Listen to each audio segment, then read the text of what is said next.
Alright guys, so to be honest with you, sometimes I just read books and come across little gems in these books, and I just think they're really nice. I think the concepts are nice, and these aren't necessarily tricks that I perform on a regular basis. I just come across these and feel like I have to share them with you guys because how amazing they are. One of these in particular is a trick called Jackpot by Michael DeMarco out of the book Precursor, or the magazine Precursor number 69. This is, of course, a variation on Ed Marlowe's trick that he calls Pharaoh Fantastiques from Marlowe's Magazine Volume 3. Both of these effects use Pharaoh shuffles, but I feel like you don't even need the Pharaoh shuffles at all. They're just kind of bonuses in the trick to make it feel like the deck is shuffled, but the Pharaoh shuffle is not necessary for the trick. And Ed Marlowe's didn't use dice at all, and Jackpot did, so I'm combining the best of both worlds and eliminating the use of the Pharaoh shuffle, making this totally self-working and completely fun to do. Well, let's get into it. Alright, so before I teach this to you guys, let's first demonstrate what it might look like for an audience member, for an imaginary audience member. Alright, so imagine it would go like this.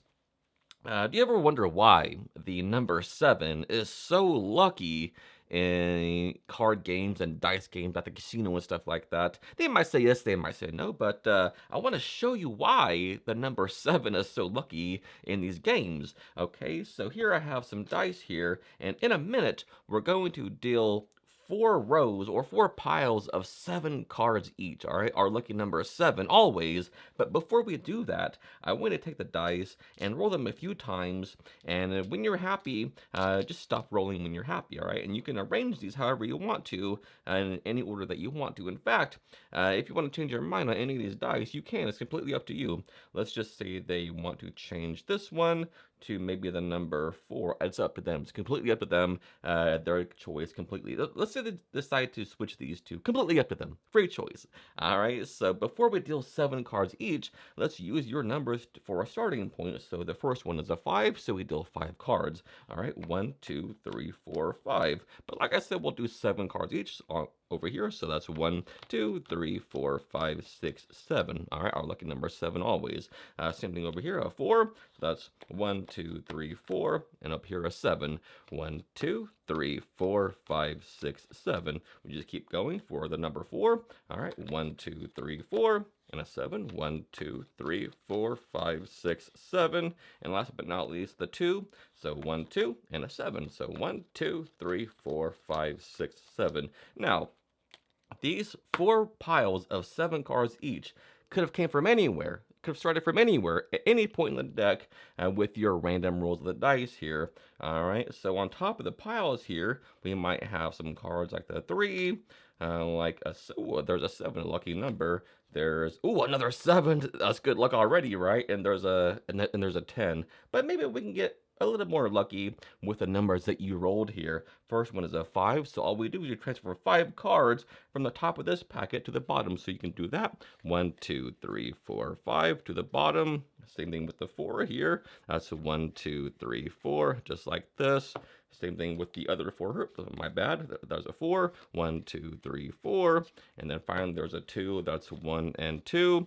Now look, had these been any other numbers, this would not have worked for you. The cards that we got today is an ace. That's an ace. That's an ace. That's an ace. And that's why the number 7 is always a lucky number.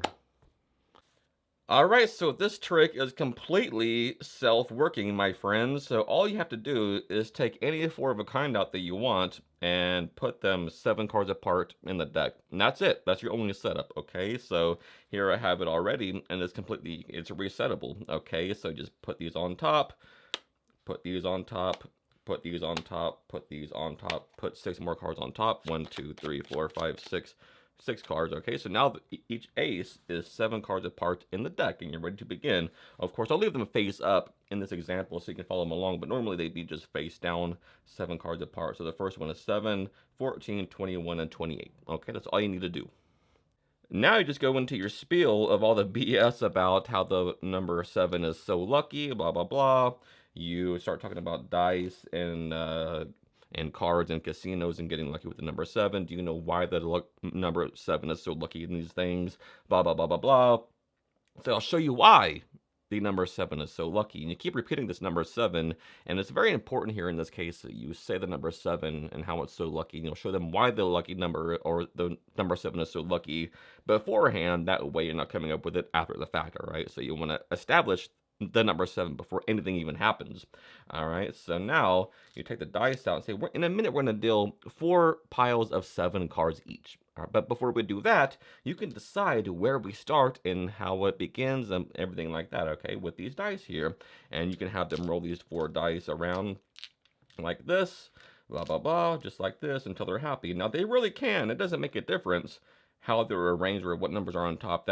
That's legitimate, all right? They really can move these around and even change the numbers if they want to. It's completely up to them. All right, so let's assume that they do this. Now, all you do here is exactly what I did in the performance.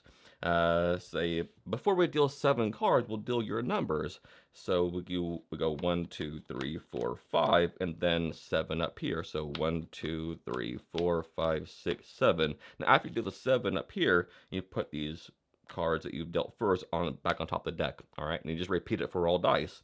So 2, that's a 1, 2, and then 7 up here. 1, 2, 3, 4, 5, 6, 7. You can already see it happening self-workingly, right?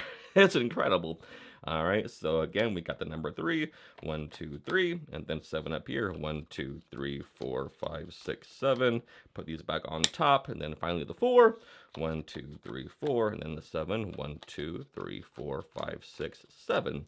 All right, and put these back on top. Now just put the deck away and explain, or you can show that these cards are, no significance at all, but your numbers are maybe lucky. So all you do here is transfer each number from the top to the bottom according to their rolls of the dice here. So we have a 5, 1, 2, 3, 4, 5, and you can see it just works automatically no matter what numbers they roll. And I just love this. There's a 1, 2, and then we have the 3. So 1, 2, 3, and you just get an ace, whatever 4 kind you want on top of each dice here. There's a 4, just like that. Or what you can do is just do it for a single card force. Just do it with 1 die, right? Or what you can do is make a prediction, like if you wanted to have a royal flush, just predict the ace of spades to the side, and the other 4 cards would be, the other 4 cards for a royal flush. Anything you want to do. The possibilities are endless with this little force here.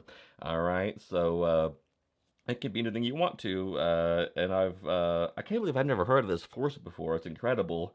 But yeah, I think if you think about it too much, it might be kind of obvious, but the fact that they have so many free choices, they can change the numbers around, they can swap the dice around, just really, adds a lot of smoke around it, and I think it's a good thing. So try it out. Tell me what you think, and try it on your friends and family. And this is one of those things I feel like it's not a walk around piece or like a true performance piece. It's just one of those like, after dinner table tricks that you pull out and everybody's entertained by it. Wow, what the fuck moments, excuse my language.